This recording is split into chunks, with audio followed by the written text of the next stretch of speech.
আগামী 15ই আগস্ট মুক্তি পাচ্ছে বহুল প্রতীক্ষিত চলচ্চিত্র পুষ্পা 2। 2021 সালে যে ছবি প্রথম ভাগ গোটা বিশ্বকে একেবারে নাড়িয়ে দিয়েছিল। করোনার পরে যে ছবির জন্য বিনোদন মহলে ঢুকেছিল অফুরন্ত সফলতা, প্রায় 500 কোটির বেশি রোজগার করেছিল এই ছবির সংলাপ থেকে গান সবটা আজও দর্শকদের মনে তাজা। সেদিন থেকে এই ছবির দ্বিতীয় ভাগের জন্য অপেক্ষায় রয়েছে ভক্তরা।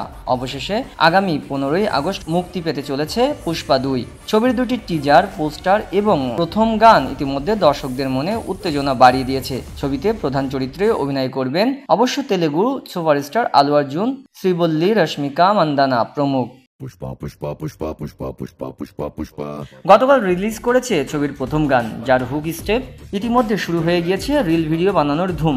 ক্রিকেটার ডেভিড ওয়ার্নারকে হুইক স্টেপ শিখিয়ে দেবেন বলে কথা দিয়েছেন আল্লু। যাই হোক, পুষ্পা 2 যে আবারও ইতিহাস রচনা করতে চলেছে তা বলাই বাহুল্য। প্রায় 7টি ভাষায় গোটা বিশ্বব্যাপী মুক্তি পাবে এই ছবি। বাংলাতেও ছবি মুক্তি পাবে, যার ডাবিং করবেন একজন জনপ্রিয় বাঙালি অভিনেতা। এছাড়া পুষ্পা 2 এর প্রথম গান হিন্দির পাশাপাশি বাকি ভাষাগুলিতেও মুক্তি পেয়েছে, যার বাংলা ভার্সনটি গেয়েছেন বিশিষ্ট বাঙালি সঙ্গীত শিল্পী তিমির বিশ্বাস। গানটি লিখেছেন শ্রীজাত, আর হিন্দিতে গানটি গেয়েছেন মিকা সিং, নাকাশ আজিজ।